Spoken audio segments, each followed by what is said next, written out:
Hallelujah. Hallelujah. Ẹ jẹ́ á gbàdúrà.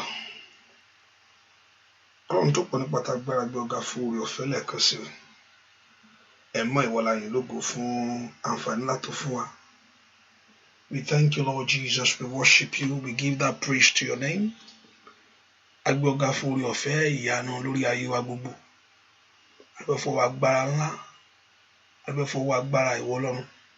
Agbẹ́fọwọ́ ààbò rẹ tó péye lórí ayé wa. Adúpẹ́ lórí ọmọ, adúpẹ́ lórí aya. Father, we exalt your name. Àyàn fún ńlá ètò Ọlọ́run ṣe inú ayé wa lọ́wọ́lọ́wọ́ báyìí. Ẹnìmọ̀ Ísírẹ́lì àgbẹ̀ ọ̀gá mi tó bá ṣe rẹ̀ nínú ayé wa. Apẹ́ ìwọ ibi ìsáde agbára ńlá, ìwọ ibi ààbò wa. Nípa pé ìwọ Ọlọ́run yóò fi ọwọ́ agbára rẹ̀ hàn. Nípa pé Ọlọ́run yóò ṣe ìyanu nísinsìnyí. Nípa pé ìwọ Ọlọ́run yóò dáwọ́lé ohun tuntun nínú ayé wa.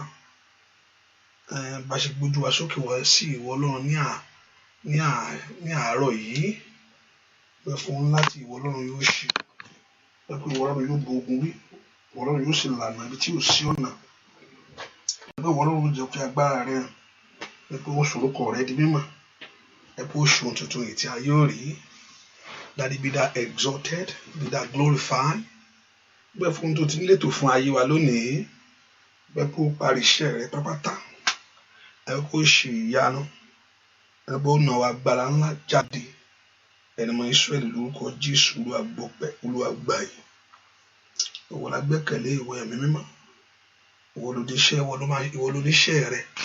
Iṣẹ́ rẹ̀ lónìí Olúwa parí ẹ̀.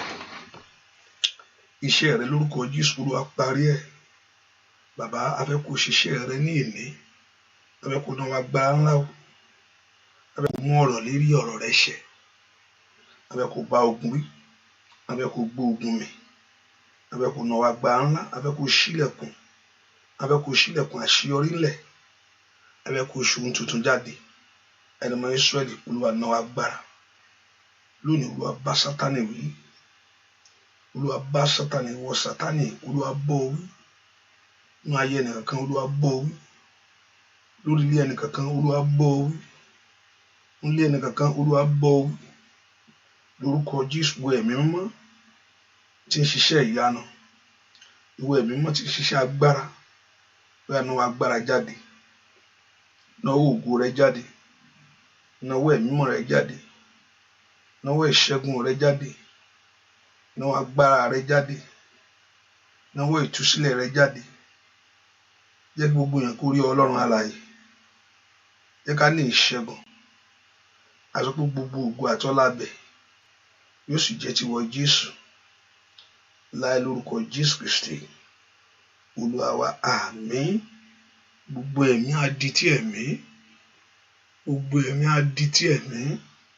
Ẹ gbọ́ ọ̀rọ̀ Olúwa lórúkọ Jésù, ẹ wọlẹ̀.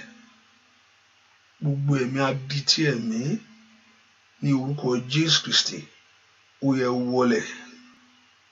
Ní orúkọ Jésù. Gbogbo ẹ̀mí adití ẹ̀mí ní orúkọ Jésù ó yẹ wọlẹ̀. Agbọ́ ọ̀run kó sọ̀kalẹ̀. Jẹ́ kí àwọn èyí kó ní akórí agbára ìwọ Ọlọ́run. Ògo ibẹ̀ yóò sì jẹ́ tiwọ Jésù. Láì lórúkọ Jésù Kristi Olúwa wa, àmín. Ọlọ́run bẹ̀ sí gbé Jésù ga lọ́wọ́lọ́wọ́ báyìí o. I want you to lift your voice and just begin to appreciate the owners of heaven and earth. Ọlọ́run fẹ́ kó gbé ga lọ́wọ́lọ́wọ́ báyìí, fẹ́ kó yin bàbá yìí. Láti inú ọkàn rẹ mo fẹ́ kó yin Jésù yìí. Ọba tó jí ọ láàárọ̀. O jí sí ìmọ́lẹ̀ alààyè. O gbé apá ó ṣe é gbé, o gbé ẹsẹ̀ rẹ ó ṣe é gbé.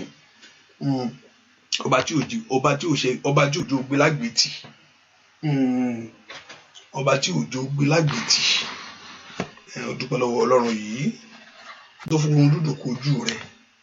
Ọba tí ò pa ọ́ lẹ́kùn. Jésù mà ṣeun. Olórí ọ̀fẹ́ mi ó mà ṣe. Aláàánú ńlá mi ó mà ṣe o. Bẹ́ẹ̀ kó di Jésù yìí lógo fún ohun tó ṣe. Fún ohun tí ó parí inú ayé rẹ̀. Ó ní ẹni tó bẹ̀rẹ̀ iṣẹ́ nínú ayé wa ni ó parí ẹ̀. Bẹ́ẹ̀ kó dúpẹ́ fẹ́ ẹni tí ó parí iṣẹ́ rere nínú ayé ọmọ rẹ̀ gbogbo.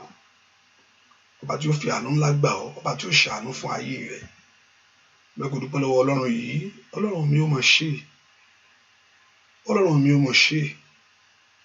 Bẹ́ẹ̀ kó dúpẹ́ lọ́wọ́ Ọlọ́run. Ọlọ́run mi ó mà ṣe. Can you lift your voice and just appreciate him? Can you just talk of his goodness, of his mercy? ẹ ká sọ nípa orí rẹ̀ tó ṣe fún ọ. Ọlọ́run mi ò mọ̀ ṣe o. Ọlọ́run mi ò mọ̀ ṣe. Dúpẹ́ lọ́wọ́ Ọlọ́run yìí. Olówó ṣe. Ẹni wọn Ísírẹ́lì ò mọ̀ ṣe o. Ẹni tó ní pàtàgbára ò ṣe. Ẹni tó ní gbogbo agbára lọ́wọ́ ò mọ̀ ṣe o. Bẹ́ẹ̀ kò dúpẹ́ lọ́wọ́ Ọlọ́run. Ọba tó ní gbogbo agbára lọ́wọ́. Ọba tó ní gbogbo èèyàn lọ́wọ́. Abániṣe òde ọ̀run. Alágbára gíga. Ọba tí ò dojú ti àwọn tiẹ̀. Ọba tí òjò dẹni àgbégbè. Somebody, can you give that thanks to him? Can you appreciate him from the bottom of your heart? Láti inú ọkàn rẹ mo fẹ́ kó yìn. Láti inú ọkàn rẹ mo fẹ́ kó gbé Ọlọ́run ẹ̀ ga. Mo fẹ́ kó dúpẹ́ lọ́wọ́ Ọlọ́run yìí. Jésù ṣó. Somebody thank him. Somebody just appreciate him. Somebody give your love to him. Show your love to God by thanking him for what he has done for you. Adúpẹ́ ohun orí ńlá tó ṣe fún ọ. Adúpẹ́ orí ńlá tó ṣe nínú ayé rẹ. Adúpẹ́ orí ńlá tó ṣe nínú ayé ọmọ rẹ gbogbo. Adúpẹ́ fún àǹfààní ńlá tó rí gbà. Orí ọ̀fẹ́ tó dájú. Ọwọ́ ògo tó kàn ọ́. Somebody thank him. Dúpẹ́ lọ́wọ́ Ọlọ́run. Jésù ṣé o. Aláàánú mi ò mà ṣe é. Yìn Ọlọ́run yìí. Bẹ́ẹ̀ kó gbé Ọlọ́run ga. Somebody thank him. Somebody glorify him. Dúpẹ́ lọ́wọ́ Ọlọ́run. Ọba tó gbà ọ́ lọ́wọ́ ìyà. Ọba tó gbà ọ́ lọ́wọ́ ẹ̀gàn. Ọba tí ò dojú tì ọ́. Jésù ṣé o. Jésù ṣé o. Jésù ṣé o. Olùgbà ló mà ṣe. Olùgbà ló mà ṣe. Jésù ṣé. Jésù ṣé. Kábíyèsí o ṣé o. Kábíyèsí o ṣé o. Dúpẹ́. Ẹ jẹ́ ká fi inú dídùn. Ẹ jẹ́ ká fi ní dídùn. Ní Olúwa olóore. Àánú rẹ̀ yóò wá títí. Lódodo dájúdájú. Onípa agbára rẹ̀. Onípa agbára rẹ̀. Fi ìmọ́lẹ̀ sáyé títí. Àánú rẹ̀ yóò wá títí. Lódodo dájúdájú. Ó ń bọ́ gbogbo ẹ̀dá láyé. Ó ń bọ́ gbogbo ẹ̀dá láyé. Ó pèsè fáìní wọn. Àánú rẹ̀ yóò wá títí. Lódodo dájúdájú. Dúpẹ́ lọ́wọ́ Ọlọ́run yìí.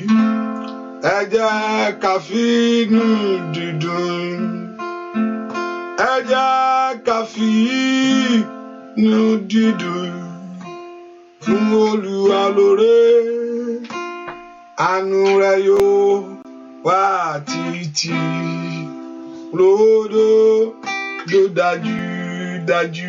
Lift your voice and thank him. Dúpẹ́ lọ́wọ́ Ọlọ́run yìí ó ṣé o.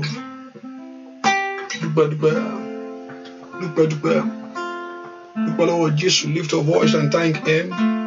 Jésù ṣé o. Onítọ́jú mi lèmi fọpẹ́ fún. Bóyá onítọ́jú mi lèmi fọpẹ́ fún. Kò má jẹun lójú ẹkún. Rárá. Ó má jẹun rẹ kẹ́ ò ṣe ó jàre. Ayọ̀láyọ̀ lèmi àti lèmi wà o. Onítọ́jú mi lèmi fọpẹ́ fún. Bóyá o. Onítọ́jú mi lèmi fọpẹ́ fún. Alágbára gíga. Onítọ́jú mi lèmi fọpẹ́ fún. Kò má jẹun lójú ẹkún. Rárá. Kò má jẹun rẹ kẹ́ ò ṣe ó jàre. Lájọyọ̀ lèmi àti lèmi wà o. Onítọ́jú mi lèmi fọpẹ́ fún. Ó yá dúpẹ́ lọ́wọ́ Ọlọ́run alààyè iṣẹ́. Abániṣe òde ọ̀run ńlá. tó tọ́jú rẹ ò tọmọtọmọ.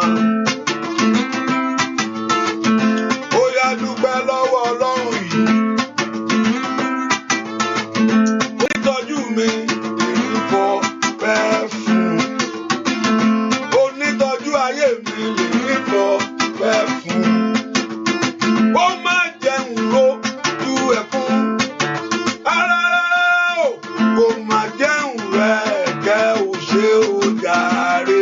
Bàbá láyọ̀láyọ̀ lèmi àti ilé mi wà o. Onítọ́jú mi èmi fọpẹ́ fún. Ó yá dúpẹ́ o. Onítọ́jú mi lèmi fọpẹ́ fún. Ẹ ṣé bàbá mi. Onítọ́jú mi lèmi fọpẹ́ fún. Kò má jẹun lójú ẹkún. Ara o bàbá, ó má jẹun rẹ̀ kẹ́ ò ṣe ó jàre. Alágbára tayọ̀tayọ̀ lèmi àti ilé mi wà o. Onítọ́jú mi lèmi fọpẹ́ fún. Ẹgbẹ́ga ẹgbẹ́ga ẹgbẹ́ga. Ẹgbẹ́ga ẹgbẹ́ga ẹgbẹ́ga. Ọba onílé ayọ̀ ẹgbẹ́ga. Ọba ẹlẹ́rù níyìn ẹgbẹ́ga. Bóyá gbẹ́ga, mo gbẹ́ga, mo gbẹ́ga, mo gbẹ́ga. Ẹ bá mi gbẹ́ga sẹ́, mo gbẹ́ga, mo gbẹ́ga, mo gbẹ́ga. Ọba onílé ayọ̀ ẹgbẹ́ga. Ọba ẹlẹ́rù níyìn ẹgbẹ́ga. Kábíyèsí mi o, kámẹ́má. Asọ̀rọ̀ máa yẹ Olódùmarè. Alágbára o. Bàbá mi. Kábíyèsí ńlá. Kábíyèsí sẹ́. Asọ̀rọ̀ máa yẹ Olódùmarè. Ó gbéga, ó gbé ọ̀gá, ó gbé ọ̀gá. Ó gbé ọ̀gá, ó gbé ọ̀gá, ó gbé ọ̀gá. Ṣé bí ìwọ lọ́ba onílé ayọ̀, ó gbé ọ̀gá. Ọba ẹlẹ́rù níyìn ẹgbẹ́ga. Óyá óyá o ẹgbẹ́ga ẹgbẹ́ga ẹgbẹ́ga. Kábíyèsí mi ẹgbẹ́ga ẹgbẹ́ga ẹgbẹ́ga. Óyá óyá ọba onílé ayọ̀ ẹgbẹ́ga. Olódùmarè ńlá ẹgbẹ́ga. Ó gbé ọ̀gá, ó gbé ọ̀gá lórí ọmọ. Ó gbé ọ̀gá, ó gbé ọ̀gá lórí aya. Ọba onílé ayọ̀ ẹgbẹ́ga. Kábíyèsí ńlá. Ọba ẹlẹ́rù níyìn ẹgbẹ́ga. Ó yá dúpẹ́ ẹgbẹ́ga ẹgbẹ́ga ẹgbẹ́ga. Ẹgbẹ́ga ẹgbẹ́ga ẹgbẹ́ga. Ọba onílé ayọ̀ ẹgbẹ́ga. Óyá óyá óyá o. Ọba ẹlẹ́rù níyìn ẹgbẹ́ga. Kábíyèsí ọba gbogbo ayé. Dúpẹ́ lọ́wọ́ rẹ̀. Bàbá ẹ ṣé gan. Óyá óyá o. Ọba gbogbo ayé. Bàbá ẹ ṣé gan. Kábíyèsí ọba gbogbo ayé. Olódùmarè. Bàbá ẹ ṣé gan. Kábíyèsí ọba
dúpẹ́ lọ́wọ́ ọba tó ṣàánú fún ọ, ọba tí ò dojú ìgbàgbọ́ tì ọ́.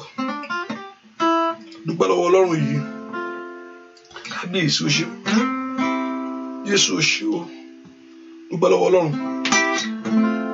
Dúpẹ́ lọ́wọ́ Ọlọ́run yìí. Jésù o ṣé o. Jésù o ṣé o. Dúpẹ́ pé o múra àánú gbà. Ọba tó fún ọ tó that shower you with his favor. O ṣé ọba tó fi àánú gbà mí. Ọba tó wá mi rí. Ọba tó jẹ́ ń ṣègbé. Ọba tí ò wò mí níran. Jésù o ṣé o.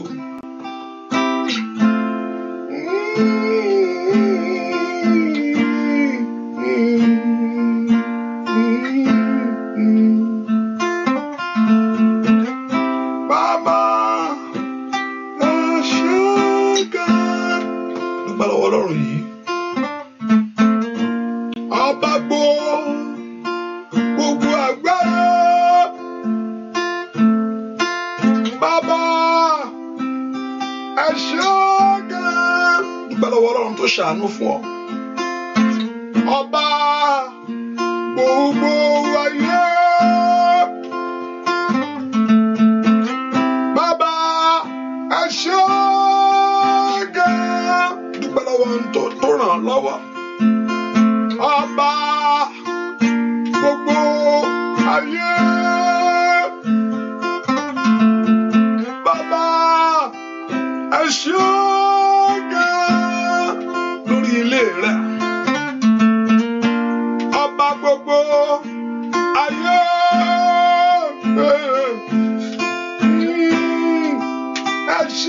Àṣàgà. Dúpẹ́ lọ́wọ́ ẹni tó ṣàánú fún ayé ọmọ rẹ gbogbo. Ọba gbogbo ayé. Bàbá àṣàgà.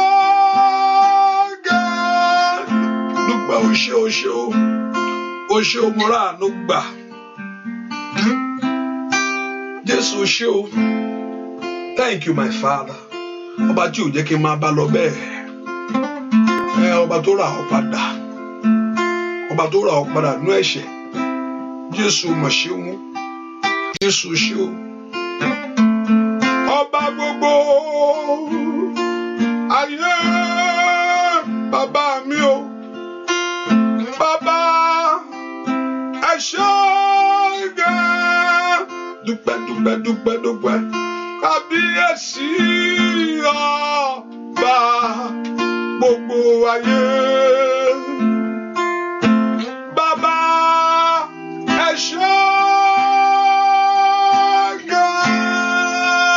Sọ́bọ̀ Ọlọ́run Olúwa dárí gbogbo àṣídéjì. Ẹ̀jẹ̀ rẹ kó wù ẹ̀mí mọ́. Ask God to forgive all your sin, all your iniquity, all your trespasses against him. In any area that I have not heard your word, any area that I have not listened to you, ibi mi ti ràn. Olúwa dárí àṣídé mi gbogbo jì. Ask God to forgive all your sin. Ó ní ìdáríjì ń bẹ lọ́wọ́ Ọlọ́run yìí. Ó ní kí a lè máa bẹ̀rù rẹ̀. Kò sí ẹ̀ṣẹ̀ tí Ọlọ́run lè dáríjì o. Nígbà tí ẹlẹ́ṣẹ̀ bá ti máa ra gẹ́gẹ́ bí ẹlẹ́ṣẹ̀. Ó ní olódodo lọ́lá dárí gbogbo àṣídé jì. Wọ́n kò kó dáríjì nìkan. Ó ní láti wẹ̀ mọ́ kúrò nínú ẹ̀ṣẹ̀ rẹ̀. Á wẹ̀ mọ́ pápátá. Ẹ sọ fún Jésù, Ọlọ́run mo máa ra mi o. Ẹ ò sọ fún Jésù, mo máa ra mi o. Ọlọ́run mo mọ ẹ̀ṣẹ̀ mi o. Àṣírí mi níwájú ìwọ Ọlọ́run. Ọlọ́run fẹ̀jẹ̀ rẹ wẹ̀ mí. Tú mi ṣe. Wẹ̀ ọkàn mi, wash me, God. Purify my heart. Sanctify my heart. Make my heart for you. Ṣé ọkàn mi ń tìrẹ. Ṣé èrò mi ní ti tìwọ Ọlọ́run. Olúwa ṣe ọkàn mi ní ti tìrẹ. Olúwa ṣe èrò mi, my thought, ṣe ní tìrẹ bàbá. Ẹ̀mí rẹ wọnú ọkàn mi lọ. Orúkọ Jésù. Ẹ̀mí Jésù kó wọnú mi. Ẹ̀mí Jésù kó wọnú ayé mi. Ask the Spirit of the living God to come into your heart. Ẹ jẹ́ kí ẹ̀mí Jésù, the spirit of the Lord, ẹ̀mí Ọlọ́run wọnú ọkàn mi wá. Tó lè ràn yàn lọ́wọ́ ni èèyàn lè ṣe fún ara rẹ̀ o. Èèyàn lè ṣe fẹ́ Ọlọ́run fún ara rẹ̀. Kò sí bí èèyàn ṣe lè ṣe, you can't do it. Ó ṣe o. Ẹ̀mí Ọlọ́run ní wọnú ọkàn ẹni wá tí ń ran ayé ẹni lọ́wọ́. Is the spirit of God that will come upon you. Èèyàn lè ṣubú Ọlọ́run láì ṣe nípa ẹ̀mí rẹ̀. So we all need that spirit to come upon us.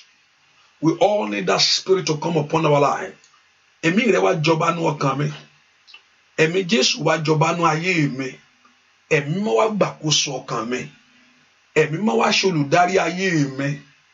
Ask Holy Spirit of God to lead you. Ask that Spirit to guide you. Ask that Spirit to direct your path. Ẹ̀mí Ọlọ́run bẹ̀rẹ̀ sí tọ́ mi. Orúkọ Jésù.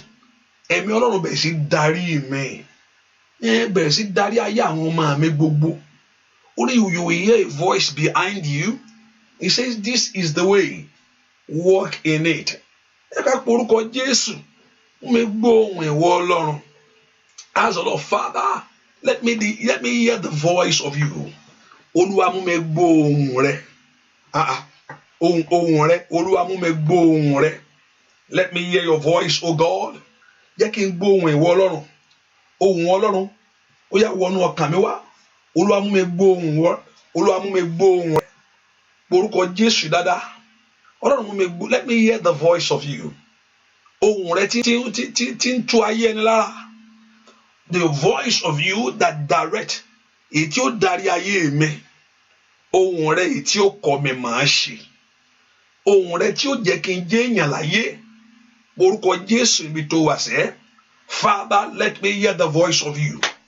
Olúwa mú mi gbọ́ ohùn rẹ. Gbọ́ àdúà lórúkọ Jésù Kristi. Olúwa wá sọ fún Jésù lọ́wọ́. Gbogbo ẹ̀bùn ẹ̀mí. Every gift of God. Ó yá sọjí nù mi. Ẹ ká porúkọ Jésù wo tó ti ń lálá yẹn. Tẹ́pẹ́ àlá gangan àrímọ́. Àfàlá ẹ̀bà. Àtàmàlà. Ọlọ́run á ṣẹ́gun.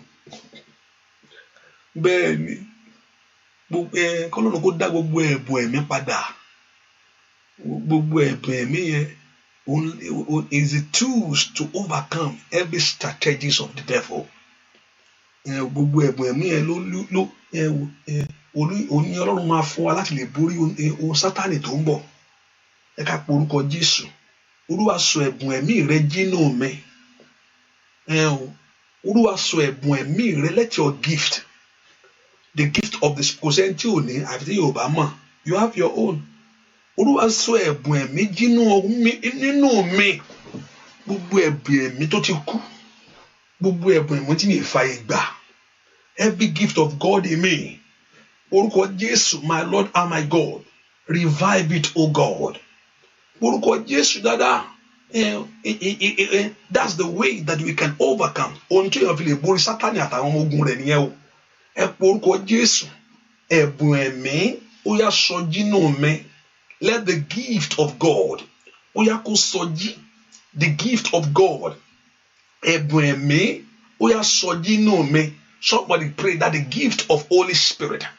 Ẹ̀bùn ẹ̀mí, ìran ni, àlá ni, ìgbóhùn ni, àsọtẹ́lẹ̀ ni, gift of love, ẹ̀mí àlejò, ẹ̀mí láti fún, also is part of it. Orúkọ Jésù, ẹ̀bùn ẹ̀mí sọjí nù mi. Let every gift of God, Olúwa dáná ẹ̀mí rẹ sínú mi. Kí gbogbo ẹ̀bùn ẹ̀mí ó yá kó sọjí o ní orúkọ Jésù. Gbogbo ẹ̀bùn ẹ̀mí ó yá sọjí nù mi. Lord, restore every gift of the Spirit. Ẹ̀bùn ẹ̀mí ní orúkọ Jésù. Ẹ̀bùn ẹ̀mí sọjí nù mi. Gbọ́ àdúà lórúkọ Jésù Kristi. Olúwa wa Élí Mọ́ṣọ́. Ó rí pé Pọ́ọ̀lù ó lọ kó fún wọn pé àníṣe nǹkan tẹ́ ní yẹn fún mi. Ó ní kí owó ṣègbé pẹ̀lú rẹ̀.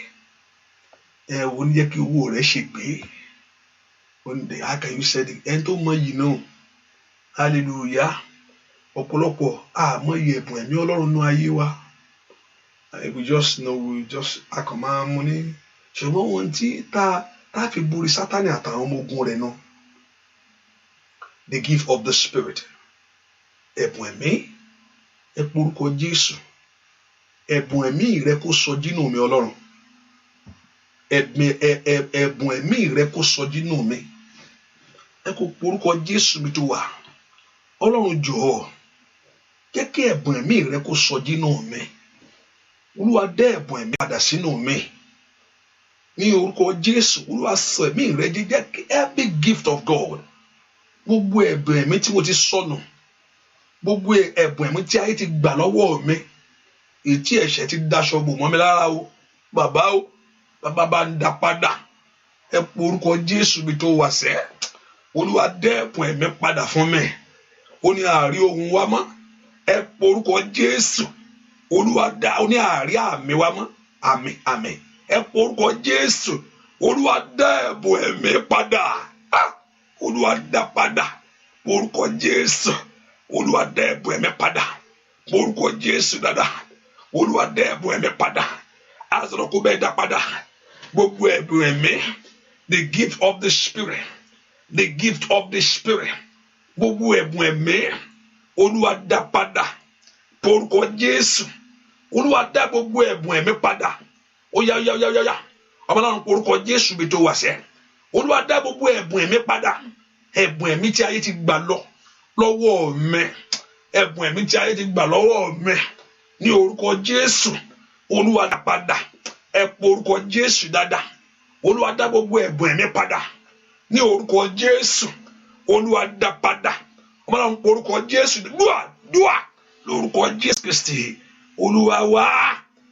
Tí ẹ̀bùn ẹ̀mí bá padà sínú ayé ẹni, ó nídìí kéèyàn sáká. Ẹ bá ń yẹ̀wò òsì mọ́.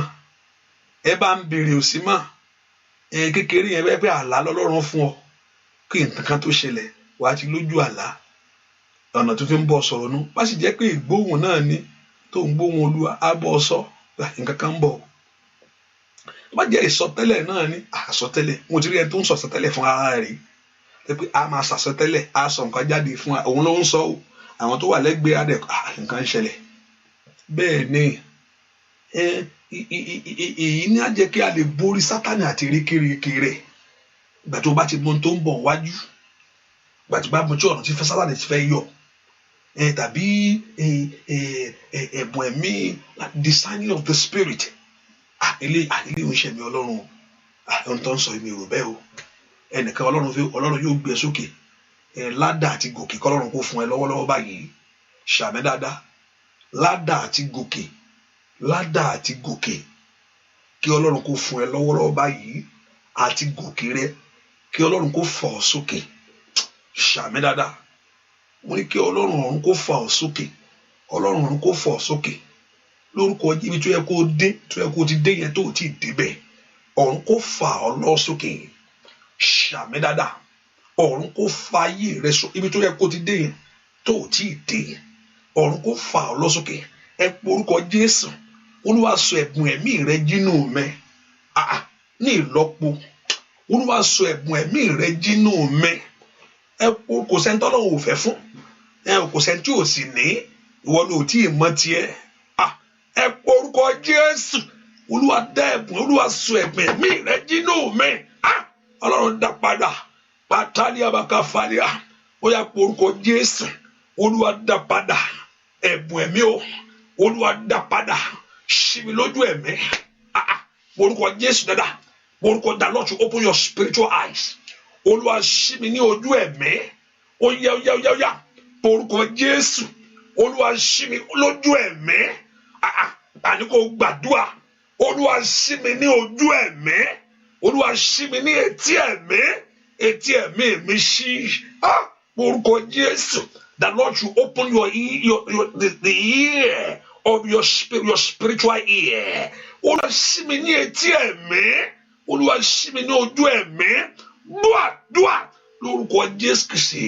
Olúwa wa, ìdí tó fi ní ìdí ẹni pé ohun tó yéèyàn ká èyàn ó mọ̀. Ohun tó yéèyàn ká èyàn mà. Gbàtí Ọlọ́run bá ṣí ẹ létí ẹ̀mí, má lọ bẹ̀yẹ. Tẹ́ni báyìí bá ń bọ̀, ẹni báyìí ń bọ̀, dìde kúkú lé. ṣí mi létí ẹ̀mí. Mo wà ń bì kan jọ́ kan, mo sì wà ń bẹ̀ ẹnìkan kú. Bẹ́ẹ̀ sì ṣe wá mẹ́yàn wọn fẹ́ sí.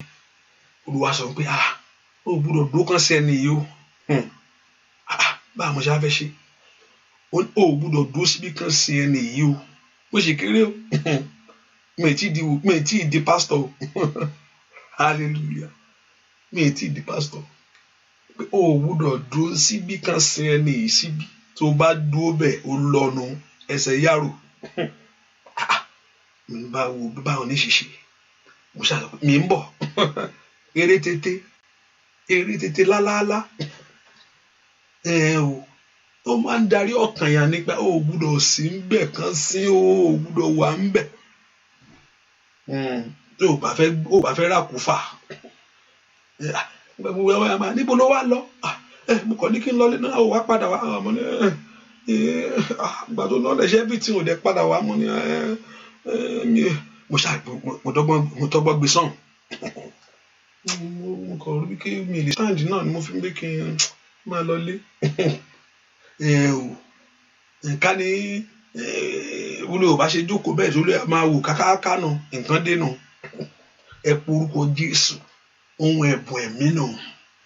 Nígbà tí Paul apostle tó wà ní ìjì torí ẹ̀bùn ẹ̀mí Ọlọ́run nú ayé ẹ̀ Ọlọ́run wá bá pé kò ní sí ikú kankan ní o.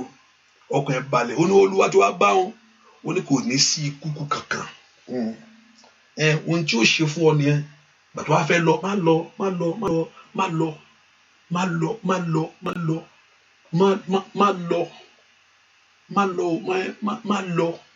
má ṣe kíní yẹn má dáwọ́lé business yẹn má ṣe o. Ẹ wá sógun dógójì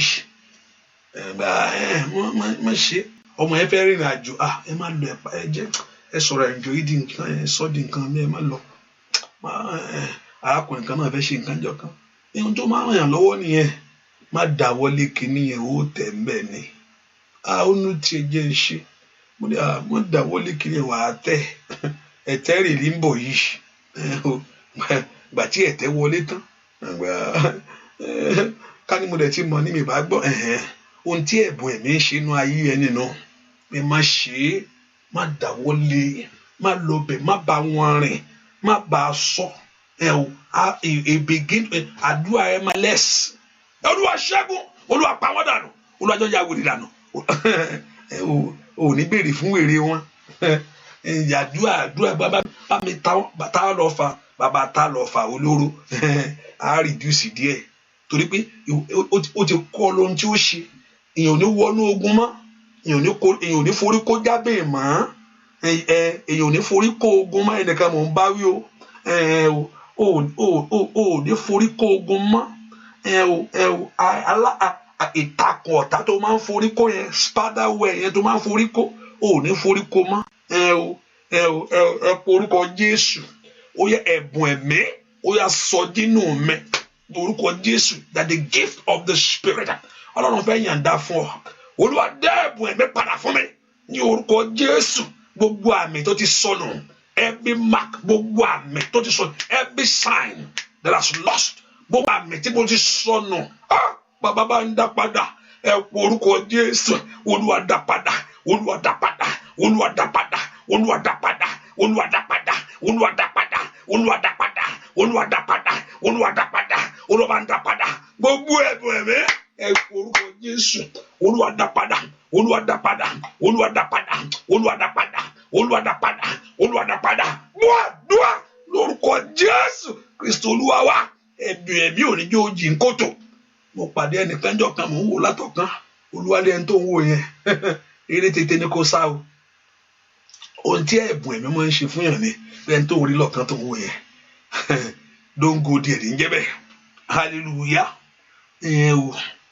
Ohun tí ẹ̀bùn ẹ̀mí máa ń ṣe fún yàn pé ẹni tó ń wò lọ́ọ̀kan yẹn o don't go there ní jẹ́ bẹ́ẹ̀.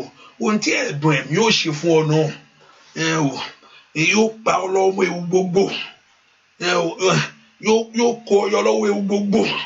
Ẹ po orúkọ Jésù ẹ po orúkọ Jésù ìwọ gan Ọlọ́run ti fún ọ kọ́lọ́run kó sọ dínú ẹ̀ ni kọ́lọ́run kó dá ẹ̀bùn ẹ̀mí rẹ padà Olúwa dá padà ẹ̀bùn ẹ̀mí mi tí mo sọnù nú àìgbọràn bàbá bá ń dá padà ẹ pọ orúkọ Jésù gbogbo ẹ̀bùn ẹ̀mí èyí tí mo sọnù nú àìgbọràn mi ó yá ọmọláwọn lánàá kó gbàdúrà Olúwa dá padà Olúwa dá gbogbo ẹ̀bùn ẹ̀mí padà o ní orúkọ Jésù èyí tí mo fi àìgbọràn disobedient tí mo fi sọnù ní orúkọ Jésù ẹni máa Ísírẹ́lì bàbá bá ń dá padà orúkọ Jésù Olúwa dá padà dúà lórúkọ Jésù Kristi Olúwa wá látòní lọ Olúwa mú mi gbọ́ ohùn rẹ ó dáa kéèyàn máa gbọ́ ohùn Ọlọ́run Olúwa mú mi gbọ́ ohùn rẹ Olúwa mú mi gbọ́ ohùn rẹ látòní lọ má jẹ́ n ṣìṣe mọ́. Let me begin to hear the voice of you. Olúwa mú mi gbọ́ ohùn rẹ mú àwọn ọmọ mi gbọ́ ohùn rẹ let them begin to hear the voice of you.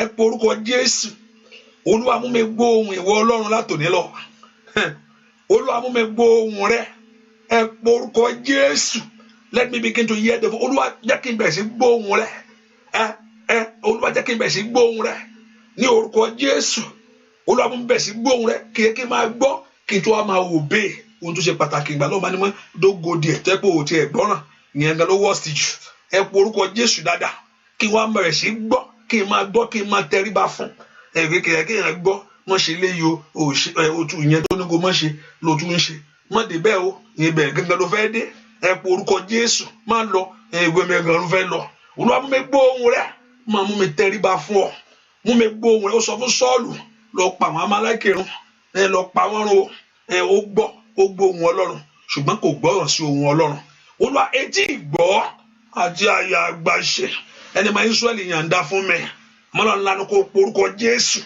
etí ìgbọ́ tí n bá ti ń gbọ́ bẹ̀rẹ̀ sí mú mi gbọ́ bá ti ń gbọ́ bẹ̀rẹ̀ sí mú mi gbà ní orúkọ Jésù lánà kó gbàdúrà yóò yọ lọ́wọ́ ogun yóò yọ lọ́wọ́ ìjà yóò yọ lọ́wọ́ kòbókò ẹnìkan mò ń bá wí o makali pori saida tí n bá ti ń gbọ́ mi kàtólíà ẹ̀mí tí màá fi tẹríba fún ọ ẹ̀mí tí ń fi gbà ẹ̀mí tí ń fi gbà ẹ̀mí tí ń fi gbà ẹ̀mí tí ń fi gbà ẹ̀mí tí ń fi gbà ẹ̀mí tí ń fi gbà ẹ̀mí tí ń fi gbà ẹ̀mí tí ń fi gbà ní orúkọ Jésù ẹ̀mí tí ń fi gbà ní orúkọ Jésù ẹ̀mí tí ń fi ṣe bó ṣe sọ fún mi Olúwa yọ̀ǹda fún mi ẹ̀mí láti gbọ́ that the spirit to obey ẹ̀mí láti gbọ́ Olúwa fún mi lónìí ẹ̀mí láti gbọ́ Olúwa fún mi lónìí má jẹ́ nǹkan etí sínkún sí ọ̀rọ̀ rẹ má lọ ló jẹ́ kí n má lọ má débẹ̀ orúkọ Jésù ẹ̀mí láti máa gbọ́ ẹ̀mí láti máa tẹríba ẹ̀mí láti máa follow the instruction of you ìkàpàrọ̀sàdà dùà lórúkọ Jésù Kristi Olúwa wa ẹ̀mọ̀ gbogbo wa náà ni Ọlọ́run ò ní sọ́sẹ́ phase 2 láìpẹ́ kọ́ gbọ́ phase 1 bó ṣe fẹ́ ṣe phase 3 phase 4 má lọ kí wá the next one kọ́kọ́ má lọ náà àbọ̀tọ̀ mo fẹ́ kó sọ reason tó fi ní kí n má lọ ni kó sọ fún mi bọ̀tẹ̀ kọ́kọ́ má lọ náà phase 1 kò tó bọ́ sí phase 2 hallelujah má dáwọ́ lé sáà kó kí n àtọ pẹ̀lú ń gbọ́ àìmọye má lọ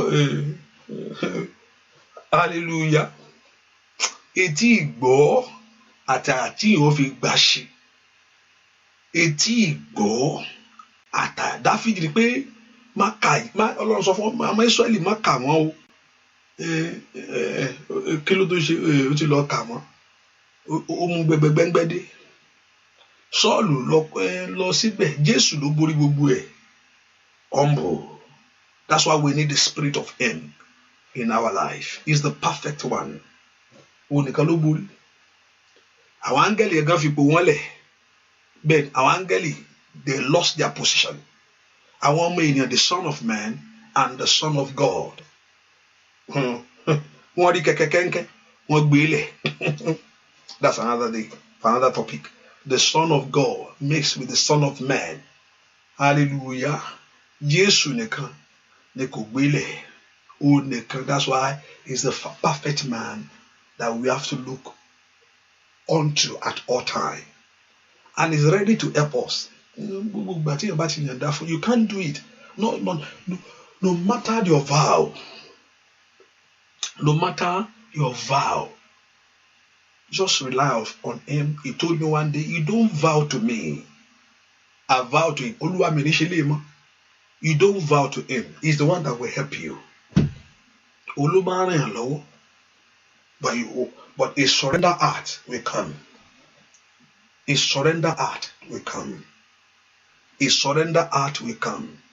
And it will help you. It will lift you up to where you're supposed to be.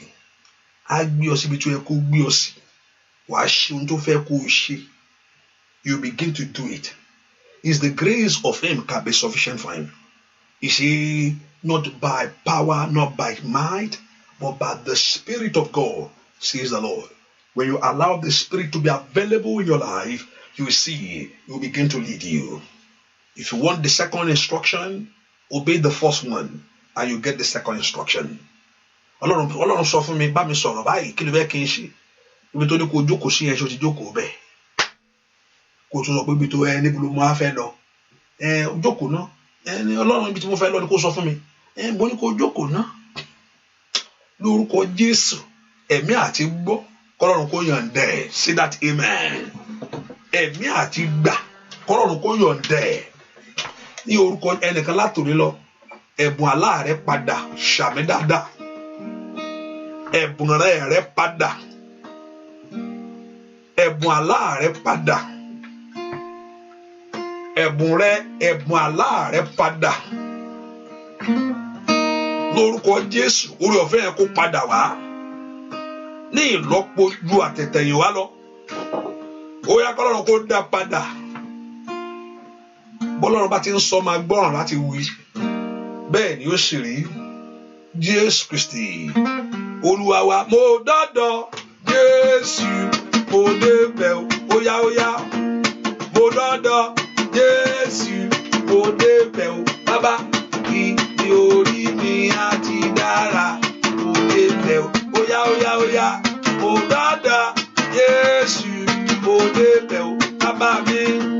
Mo dọ́dọ̀ Jésù, mo débẹ̀ ó yá. Ibi orí mi á ti dára. Mo débẹ̀ ó aláàánú mi ó bá mi mọ́. Abániṣe òde ọ̀hún láàmì. Ó bá ọ ṣe kankan. Ojúmọ́ ṣe tì ọ́ tọmọtọmọ. Káyé má bèrè pọ̀ Ọlọ́run rẹ̀ dà. Mo ní Jésù. Ó yá bá yí àwọn èèyàn ṣe kankan. Ó yá bá wọn yanjú ọ̀rọ̀ ayé wọn sẹ́. Bàbá, mo dọ́dọ̀ Jésù, mo débẹ̀ ó yá. Mo dọ́dọ̀ Jésù, mo débẹ̀ ó alágbára yìí lórí mi á ti dára. Mo débẹ̀ ó yá ó. Mo dọ́dọ̀ Jésù, mo débẹ̀ ó alágbára. Mo dọ́dọ̀ Jésù, mo débẹ̀ ó bàbá mi ní orí mi á ti dára. Mo débẹ̀ ó kábíyèsí ìṣàánú mi ó bàbá. Ó yá alágbára ìṣàánú mi ó gbọ́mọ. Ó yá kó ṣàánú ayé rẹ̀ ó bí. Ó yá ṣàánú ayé mi bàbá mi máa. Bàbá, mo dọ́dọ̀ Jésù, mo débẹ̀ ó alágbára. Mo dọ́dọ̀ Jésù, mo débẹ̀ ó yá ìtorí mi dídá. Mo débẹ̀ ó yá ó. Mo dọ́dọ̀ Jésù, mo débẹ̀ ó. Mo dọ́dọ̀ Jésù, mo débẹ̀ ó bàbá. Ibi orí mi á ti dára. Mo débẹ̀ ó ìgbòyìn ayọ̀ ni mo gbọ́. Létí mi, tèmi á dára, tèmi kò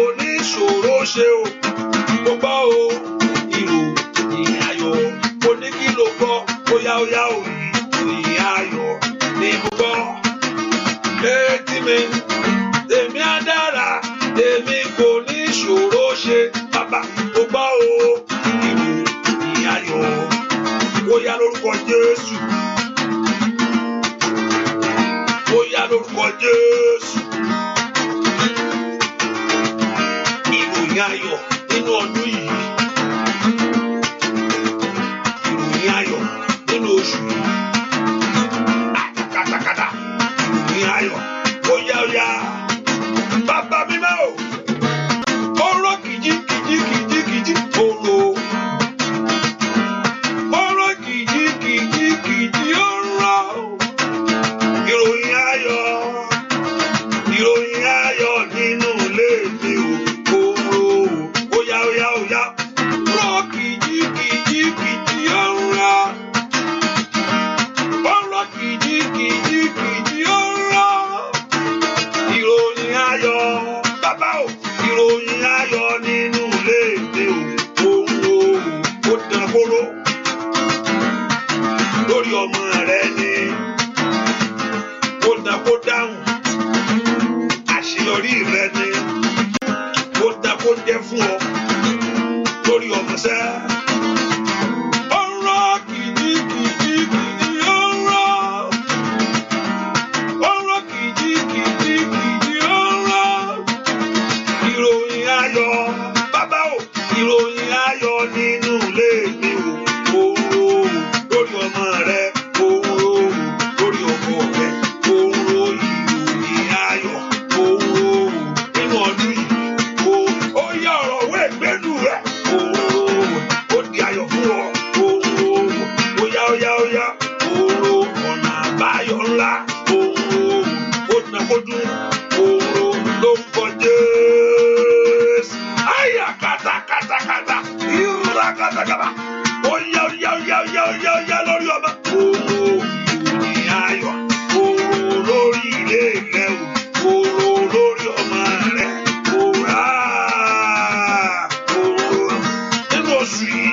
Ó lẹ́tà ayọ̀ rẹ níṣẹ́. Ó rọ́. Ìròyìn ayọ̀. Ó rọ́. Wà rọ́mọ rẹ bí. Ó rọ́. Wà rọ́kọ̀ tiẹ̀. Ó rọ́. Ìròyìn ayọ̀. Ó nínú ilé rẹ o. Ó lórí ọmọ rẹ o. Ó rọ́.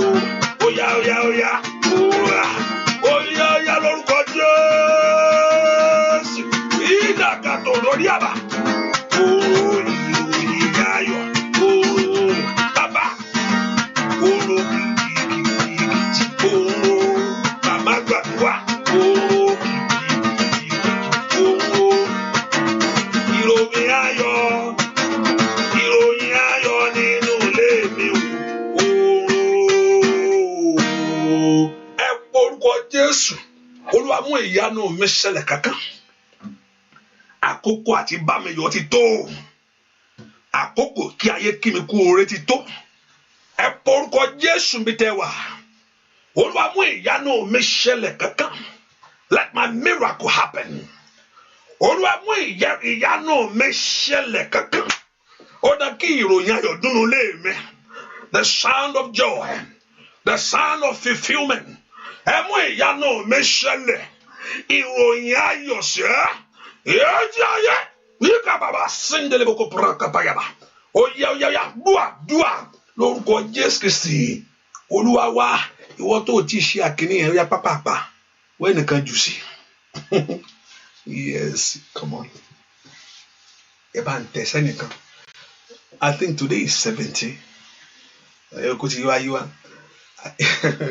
17. Okay, send it to 17 people. Tí n bá fàdúrà sí ìmọ̀pọ̀ ọ̀pọ̀lọpọ̀ a máa tẹ. Ẹ fi kíní ránṣẹ́ sí èèyàn méje. Tádùn àbá ti báàkì ẹ̀ kíákíá ni. Bẹ́ẹ̀ ni èèyàn 20, 21 kẹfì ránṣẹ́ sí o. Tádùn àbá ti tẹ̀lé. Tí èèyàn bá ti ṣe ìfẹ́ Ọlọ́run already, the blessing follow. Tí èèyàn bá ti wo ohun tó please Ọlọ́run dáadáa, the blessing follow.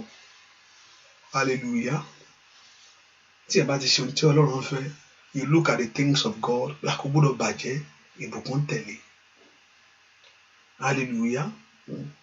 Without even know people, àdúrà kan ti kọ́kọ́ gbà fún ẹ already. Praise the Lord. Àdúrà ti kọ́kọ́ gbà fún yẹn gbàgbà èèyàn mẹ́wàá fi ránṣẹ́. Hallelujah. It's okay. God bless you. Ẹnìkan òṣùṣù ọwọ̀ tí ayé ń kù mọ́ lórí òṣùṣù ọwọ̀ ìyà rẹ òṣùṣù ọwọ̀ ìyà rẹ tí ayé ń kù mọ́ lórí òṣùṣù ọwọ̀ ìyà tí ayé ń kù mọ́ lórí Ọlọ́run fi jóná láti ṣiṣẹ́ lọ ṣàmì dáadáa àmín. Òṣùṣù ọwọ̀ ìgbálẹ̀ yẹn tí ayé ń kù mọ́ orí rẹ tí ayé ń kù mọ́ orí rẹ tí ayé ń kù mọ́ orí rẹ gbogbo tán fi ń pe orí rẹ tí ayé ń kù mọ́ lórúkọ Jésù yẹn kọ́lọ́run kò fi jóná lónìí Olúwa sọ di asán. Ohun tán ń kù mọ́ lórí èyí tí ń faramọ̀ lára rẹ ká máa nà nǹkan kó sì máa hàn lára èèyàn ẹlòmíì wàá kàn jí wàá kàn rí àpá lára ẹ onímọ̀ tí ń bó ẹlẹ́gbà kò sún kò sí lè ń bẹ̀ lánàá o kàn ń bá ń bẹ̀ akọ máa bá ń bẹ̀ wàá máa bá ń bẹ̀. Òṣùṣù ọwọ̀ ìyà rẹ tí ayé ń kù mọ́ ni tí ń fi ń gbá ọ lórúkọ Jésù kí Ọlọ́run fi jóná báyìí àmín. Ṣàmì dáadáa agbára àjíǹde fi jóná gbogbo ọwọ́ ìyà kò lára rẹ ẹ porúkọ Jésù ọwọ́ ìyà ọwọ́ òṣè ọwọ́ ẹkún bóyá kò nu ayé mi gbogbo alágbára tó tọ́ bọ ayé mi wá o gbogbo ipá tó tọ́ bọ ìṣeré mi ẹ wo ní ayé wà jújú ó sì ṣòfò Sátánì tọwọ́ bọ̀ ni kò rí bẹ́ẹ̀ ó wà jújú ayé ṣòfò ṣùgbọ́n Sátánì tọwọ́ bọ̀ ó sọ di jújú yí kàtàkàpàrú sàtàyàbà ẹ porúkọ Jésù ọwọ́ ẹni bí ọwọ́ ìka ènìyàn ọwọ́ adójúre délẹ̀ ọwọ́ abínú ògo ní kàtàlàbà sítìlìà ohunkóhun ètekéte tí ń tẹ̀lé mi iṣẹ́kíṣẹ́ tí ń bá ayé mi dàpọ̀ èyí tí ò fẹ́ kí n nàró èyí tí ò fẹ́ kí n dìde gbogbo òṣùṣù ọwọ́ ìkùkù èyí tí ayé ń kù mọ́ ìpín mi èyí tí ò fẹ́ pín mi fọhùn jáde gbogbo agbára tó fẹ́ sọ ọ́ di tí ò fẹ́ kí ire rẹ fọhùn gbogbo agbára tí ò fẹ́ kó gbọ́ ohun rere lórúkọ Jésù ó yá gbogbo ẹ̀ padà Olúwa bàjẹ́ ipa ajá ayé ẹni lógun ipa agbá ayé ẹni ṣẹlẹ̀ ipa adójú ti ayé ẹni that power that want to shame your life that want to shame your dream in Jesus' name we pray amen. ṣe ń gbọ́ mi àbí mo kàn án wọ́n yẹ kí pásítọ̀ ń jàǹbùlá ni o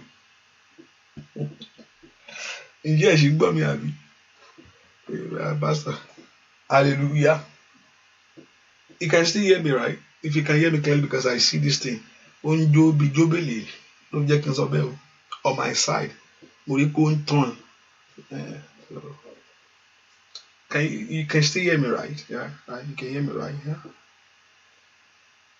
praise the Lord okay ṣe ń gbọ́ mi thank you very much I mean on YouTube on Facebook you can hear me okay.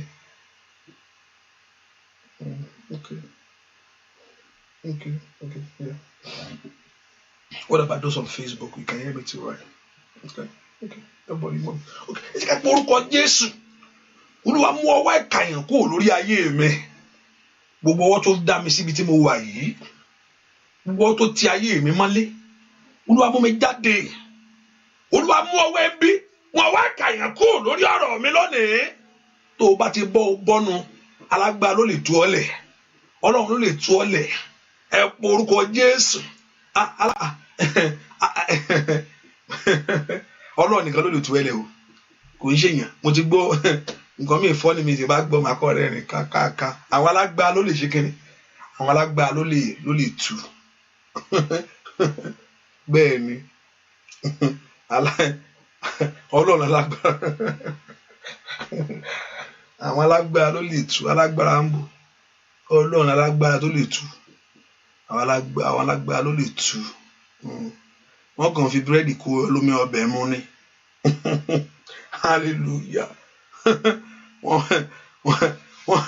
wọ́n fi búrẹ́dì kó lómi atajẹ́ alágbára wo ni ń tú Ọlọ́run ni alágbára tó lè tú àwọn alágbára ló lè tẹrí sí ẹ porúkọ Jésù manda yàkó frado satayaba ẹ porúkọ Jésù gbogbo èdè já gbogbo ọwọ́ ìkà yẹn kó lára mi ọwọ́ ìkà tó dá mi dúró síbi tí mo wà yìí ọwọ́ gbogbo tí ń bẹ́ẹ̀nù ìran tí ò fẹ́ kí n dìde, ogun tí ń bẹ́ẹ̀nù ìran tí bàbá mi jà títí tí ò dìde, tí ò fẹ́ kémi náà tí wàá nàró, ẹ porúkọ Jésù gbogbo agbákágbá ètí ń bẹ́ẹ̀nù ìran mi o, lọ́lúwa ṣẹ́gun fún mi lónìí, yìí kàtàlábàkàpàràkàpà gbogbo ọwọ́ ìkànnìyàn, ohun tá a ti pè sínú ìran mi, ohun tá a ti pè sínú ìran mi, ohun tá a ti pè sínú ẹ̀jẹ̀ mi, ní orúkọ Jésù Olúwa mú kúrò, ó yá ń bolo wà rákàdàkàbà, orúkọ Jésù Olúwa já ìdè yìí, gbogbo ohun tá a ti pè sínú ìran mi,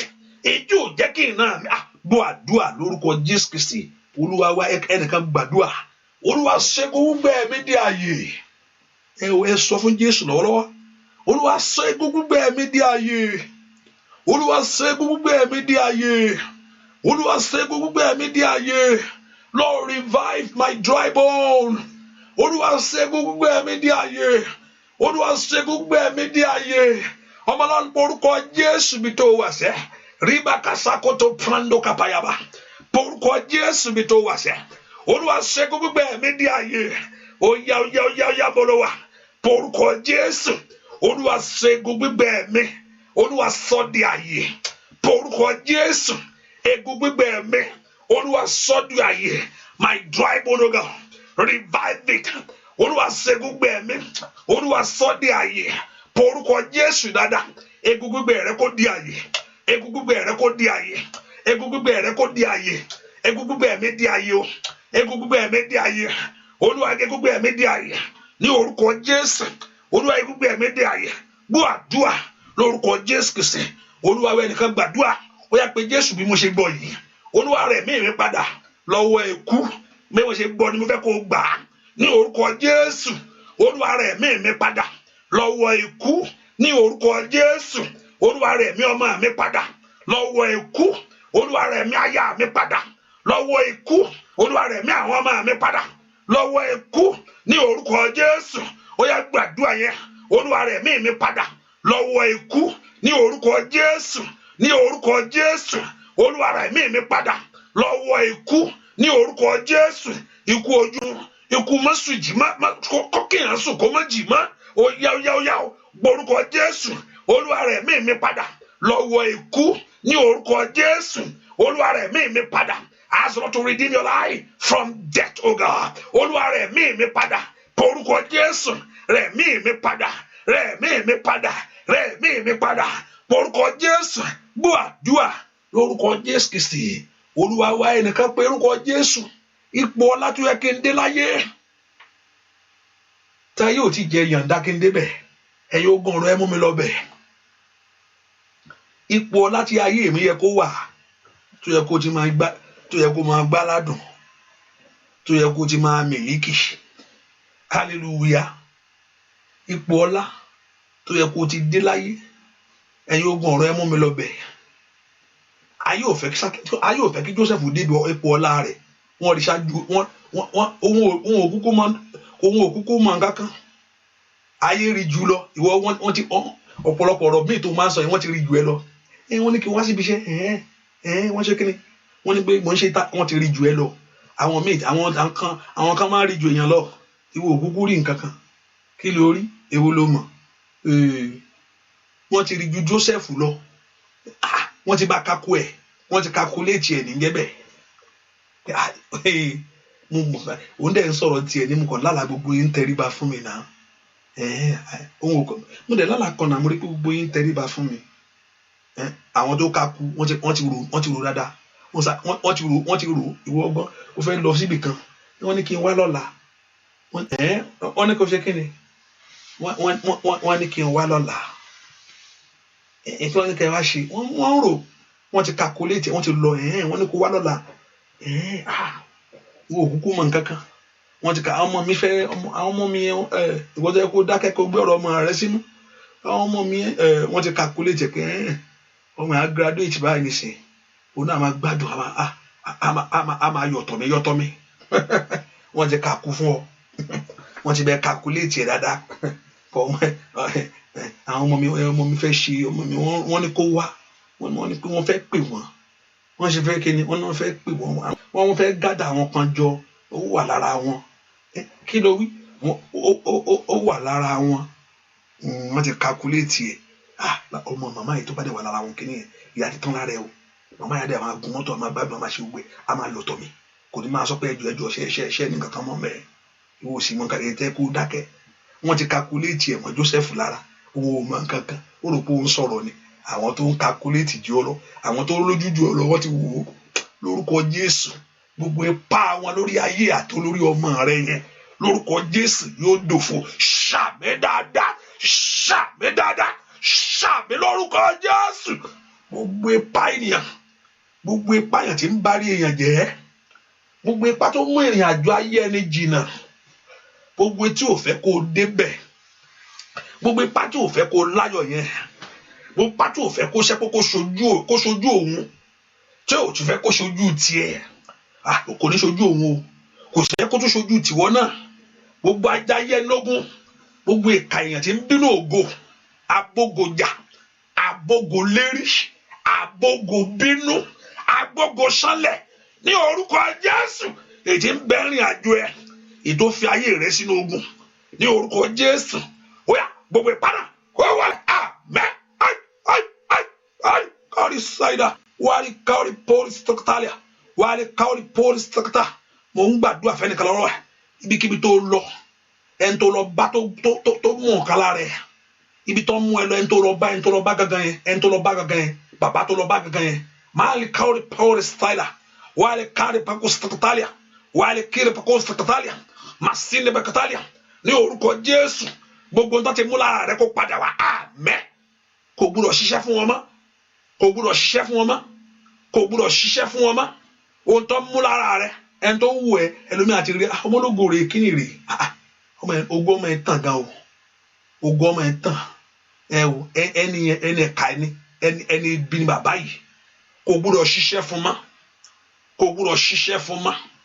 Láti lọ lórúkọ Jésù kò gbúdọ̀ ṣiṣẹ́ fún mọ́, kò gbúdọ̀ rí ògo tiẹ̀ lò mọ́ ní orúkọ Jésù. Kò gbúdọ̀ rí ògo tiẹ̀ lò mọ́ ní orúkọ Jésù. Kò gbúdọ̀ rí ògo tiẹ̀ lò mọ́ ní orúkọ Jésù. Kò gbúdọ̀ rí ògo tiẹ̀ lò mọ́. Ayé ò gbúdọ̀ rí ògo tiẹ̀ lò mọ́. Kò rí ògo tiẹ̀ lò fúnra rẹ̀. Ìwọ ló ní rí lò ní orúkọ Jésù. Ìwọ ló rí, ó yá rí lò. Gbogbo aṣọ ìyà kọ́lọ́run kó fà ya. Gbogbo ìpín ìkà tó dáṣọ rú ọ ní orúkọ Jésù, aṣọ ìtìjú Ọlọ́run fà ya lónìí. Every cloth of shame, Olúwa bọ́, ó yẹ ráàánú gbà. Gbogbo yín tí ń bẹnu àdúrà ẹ lọ ṣeré, ẹ po orúkọ Jésù. Olúwa jẹ́ kí àkókò ìṣeré mi farahàn kọ́dún yìí tó parí. Mo nú eléyìí làwọn mẹ́rin ṣàṣeyọrí o. Nú ẹlòmíà ṣàṣeyọrí. Má rọdún yẹn pin o. 2020 second quarter làwà báyà bí, am I right? Second làwà yìí, oṣù kẹrin làwà. Ó sì pọ̀, ó sì pa àti ìlú àfò. So eré ibẹ̀ sì wà ń bẹ̀. Ọlọ́run ní ó ní re ẹ o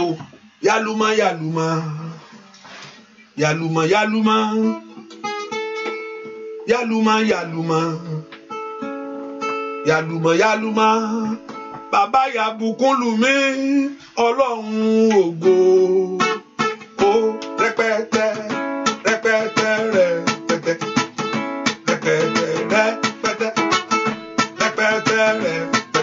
bàbá rẹpẹtẹ bàbá ya bùkún lù mí Ọlọ́run ògo ó yá ó yálùmá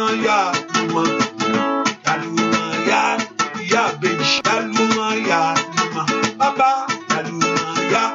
bàbá ya bùkún lù mí Ọlọ́run ògo oníyàrá kábíyèsí bàbá mi ṣọlá múra o ayé rẹ kóra lùgbàṣẹ o ó yá ojú òní tì ọ́ táyé o. Ẹwà Ọlọ́run kó farahàn lórí rẹ o.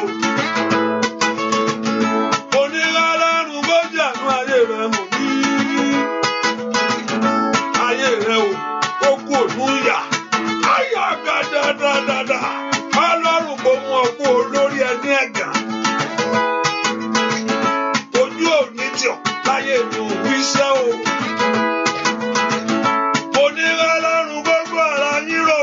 ṣàánú fún yín nínú ọdún yìí.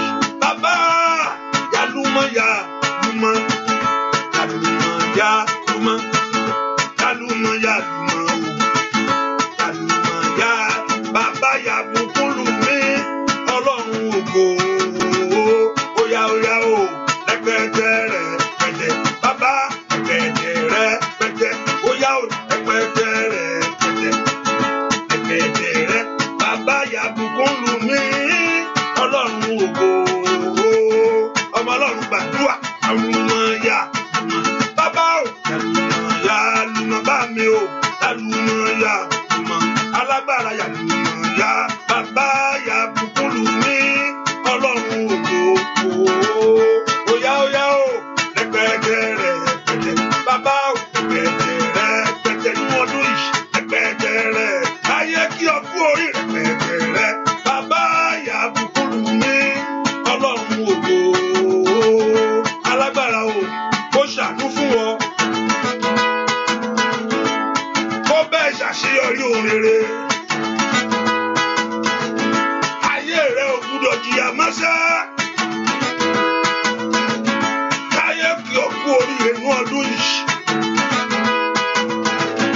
Ẹ̀gàn kó sálọ nínú ọ̀rọ̀ rẹ. Ayérayé kó rántí rẹ sí rere. Ilẹ̀kùn ayọ̀ kó ṣiṣẹ́. Ojú ò gbúdọ̀ tì ọ́ mọ́ṣẹ́. Bàbá o yálùmọ̀ yálùmọ̀ o yálùmọ̀ yálùmọ̀ yálùmọ̀ yálùmọ̀ o bàbá mi máa yálùmọ̀ yá. Bàbá yàbùkún lù mí Ọlọ́run ògo. Óyá óyá o rẹpẹtẹ rẹpẹtẹ. Bàbá o rẹpẹtẹ rẹpẹtẹ nínú ọdún yìí. Rẹpẹtẹ rẹ nínú eléyìí. Rẹpẹtẹ rẹ. Bàbá yàbùkún lù mí Ọlọ́run ògo. Óyá óyá o yálùmọ̀ yálùmọ̀ lórí ọmọ. Yálùmọ̀ yá lórí aya o. Yálùmọ̀ yá óyá óyá óyá. Yálùmọ̀ yálùmọ̀. Bàbá yàbùkún lù mí Ọlọ́run ògo. Orúkọ Jésù alágbàgbé ọwọ́ mi òkè látòní lọ. Orúkọ Jésù sẹ́ ẹni tó pọ̀ nípa àti agbára gbé orí mi òkè látòní lọ. Àtẹ orí ẹni rì má jò nípa lórí ayé mi mọ́. Ayé ẹni dànù má jò yí tèmi dànù mọ́. Ó yá gbára kó kàn mí. Let the hand of God touch you. Àwọn àgbà tí fi ṣeré láyé kó darapọ̀ mọ́ ayé mi látòní lọ. Ojú ò gbúdọ̀ tì ọ́. O ò gbúdọ̀ di ẹni ẹ̀gàn láyé. Orúkọ Jésù. Ó dá kí Ọlọ́run kó ṣàánú ayé rẹ o. Orúkọ Jésù. Ó dá kí ìran Ọlọ́run kó ṣẹ lórí rẹ. Ọlọ́run ràn mí lọ́wọ́. Ẹ gbórí mi òkè. Mi ò gbúdọ̀ dẹ́ni lẹ́lẹ̀ mọ́. Mi ò gbúdọ̀ dẹ́ni ẹ̀gàn mọ́. Jẹ́ kí ayé mi fọ ohun rere jáde. Ayé mi fọ ohun rere jáde. Ayé ọmọ mi fọ ohun rere jáde. Iṣẹ́ mi fọ ohun rere jáde. O gbúdọ̀ máa lọ bí iṣẹ́ yẹn kó má rí nǹkan mú jáde ńbẹ̀. O gbúdọ̀ lọ́pọ̀ wà ń lo òyìnbó yẹn o ti kú òlé láti jọ yẹn kó má rí kankan tọ́ka sí. Ayé ń retí pé ibo ló fẹ́ dé sí. Màkàrí fáwọn ìsàìdá ẹ pé orúkọ Jésù. Ohun tó ti dìtì yú ẹ mú kó. What everything that have been a shame in my life. Ohun tó ti dẹ̀gánú ayé mi bá mú kó. Ayé ń bọ̀ ń kà. Ọ̀run kó mú kó. Kó ráàánú gbà. Ọ̀nà àbáyọ rẹ kó là. Ní orúkọ Olúwa ọba tó pọ̀ nípa àti agbára. Ṣèbí olóhun tó Olúwa fẹ́ ṣe. Ọlọ́run gbogbo àwọn èèyàn yìí I pray. Gbogbo ẹni tó wà lábẹ́ ìdè àṣetì. Ìdè ìtìjú. Àìsàn nínú àgọ́ ara. Ìdè ẹkún. Ìdè òṣè. Mo wá ní orúkọ Olúwa. Ní orúkọ Jésù ní àárọ̀ yìí. Ó yẹ gba ìtúsílẹ̀. Àmín. Ní orúkọ Olúwa. Ní orúkọ Jésù gbogbo èèyàn tí ń bẹ lábẹ́ ìdè. Ní orúkọ Jésù ẹ gba ìtúsílẹ̀. Àmín. Gbogbo ẹni tí ayé ti dè. gbogbo ẹni tí ayé ti gbé pamọ́, gbogbo ẹni tí ayé tó dú ayé rẹ̀ délẹ̀, èyí tí ò mọ bó ṣe máa ṣe mọ́, ọ̀run kó fà ọ́ dìde. Àmín. Ṣàmì dáadáa mi tó wà ní orúkọ Jésù, mo ní kó dìde. Àmín. Ọlọ́run kó dá ọ padà sípò ẹ̀. Àmín. Àwọn agbóúnjẹ fọ́ba àti agbọ́tí ọba, ìkan forí kọjá bẹ́ẹ̀ o, wọ́n yọ orí rẹ̀ ní, ṣùgbọ́n ìkan dá padà sí ipò rẹ̀. Ó yá, ipò tiẹ̀, ipò ọlá rẹ̀ ní orúkọ Jésù, mo ní kí Ọlọ́run kó dá ọ padà síbẹ̀. Ṣàmì dáadáa. Àmín. Ipò iyì rẹ láyé, your place of joy, your place of fulfilment, your place of glory, ọ̀run kó dá ọ padà. Àmín. Ṣàmì dáadáa ní orúkọ Jésù.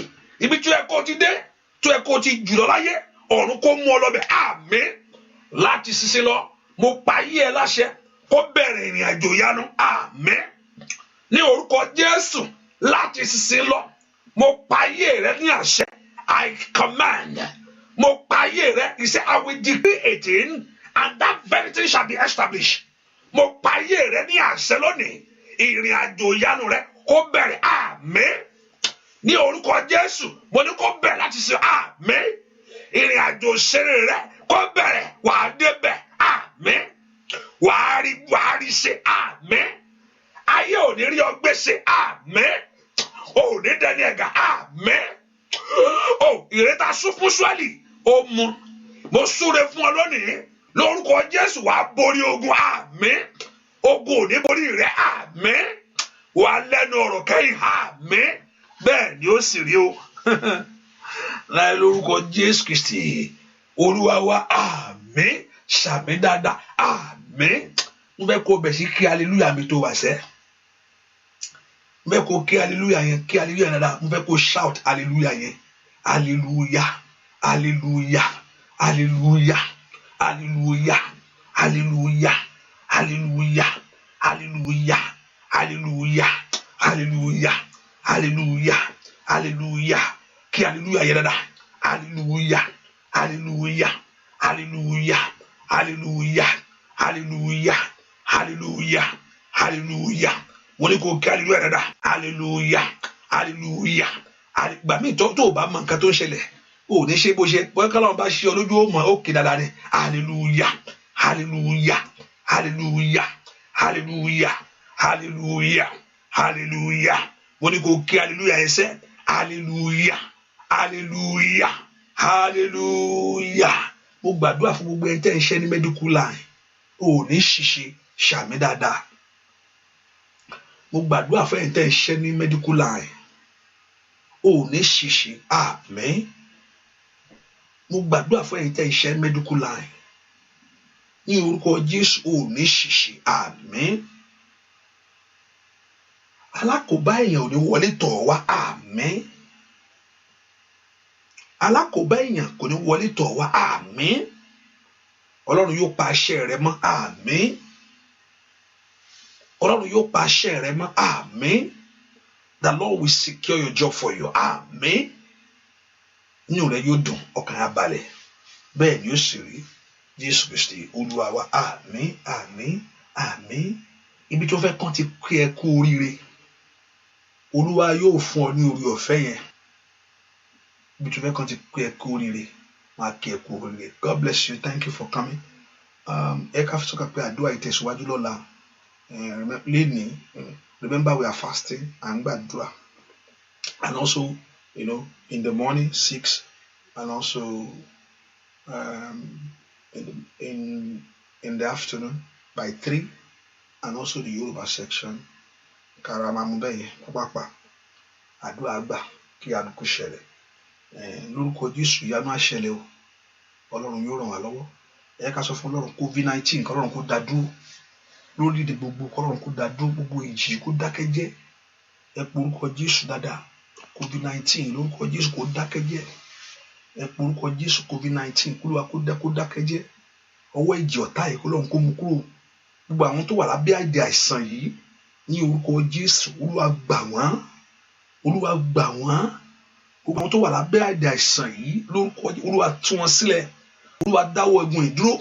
gbọ́ àdúrà lórúkọ Jésù Kristi Olúwa wa. Ẹ sọ fún kọ́lọ́ náà kó wọ Nàìjíríà sàn gbà tán ní pé wọ́n ní I was just reading this evening Nàìjíríà lórí di torí mo sọ Yorùbá okay so we are Nigerians right okay wọ́n ní mẹ́sàn-án ni àwọn mẹ́sàn-án kú ọlọ́pàá pa 18 fún ara rẹ̀ ọlọ́pàá gágá pa àwọn èèyàn tí kò fẹ́ gbàlà lọ ẹ̀rí pé nǹkan nìyẹn Sátánì ibi tó bá dóòdì ọ sí orúkọ kò ní rí ọmú o gbà tí àwọn tó kú Nàìjíríà tí COVID-19 gágá pa 9 ni wọ́n if I'm right ẹni tí ìbọn ọlọ́pàá pẹ́pà ó jẹ́ 18 ni so ṣé wọ́n gba àwọn tó ti di purpose mo ní ẹlòmíì kò ń ṣe fún COVID ìjà rẹ̀ ẹlòmíì kò yẹn mọ̀ pé Sátánì ibi tó bá dóde ẹlòmíì sí má wọrí mo ṣe kò ní ìwọ lórúkọ Jésù kò ní rí ọmú kò ní rí ẹbí rẹ mú ẹ pé orúkọ kọ́lọ́run kó wọ orílẹ̀-èdè yẹn lọ kí Ọlọ́run kó gbàkóso ó lè gbogbo àgbáyé kọ́lọ́run kó gbàkóso kó bá túbẹ̀ ṣe kọ́lọ́run kó túbẹ̀ ṣe kọ́lọ́run kó rà padà kọ́lọ́run kó kó àwọn tiẹ̀ yọ ń bẹ̀ ẹ̀jẹ̀ Jésù kó kó wọn yọ ní orúkọ Jésù makata brando soto prada bali credo soto predekete mayakata labakaba àbùkù dájú bẹ́ẹ̀ ni ó sì rí Jésù Kristi Olúwa wa àmín ṣàmì dáadáa àmín ṣàmì dáadáa àmín gbogbo ìjì ọ̀tá aróorí ọ̀tá ẹlòmíì kò ń ṣe COVID-19 ló pa àwọn yẹn ọlọ́pàá gbébọn fẹ́ lómi ẹlòmíì wọn fọ́gi mọ́ ẹlòmíì lórí ṣé kí ni kárí wọn jókòó lé bí àwọn ní gbé sọ́hùn òbí tí ọ̀tá bá dúró sínú ayé wa gbogbo Ọlọ́run yóò bà gbogbo ìmọ̀ ẹ̀ jẹ́ àmín àbúdájú bẹ́ẹ̀ ni ó sì rí ẹ lọ ṣe rere o ẹ lọ rí àánú gbà Jésù Olúwa wa àmín àmín àmín. Thank you for coming. God bless you and make sure you share it and see you tomorrow morning by 6 and God bless you. Bye bye.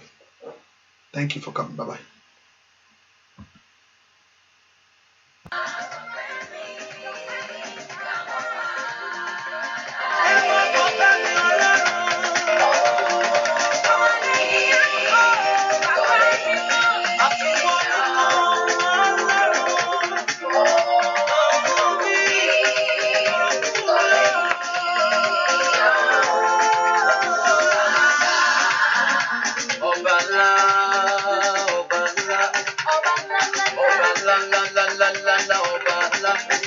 Ìwọ lọ́lọ́run gbogbo ayé kà fún.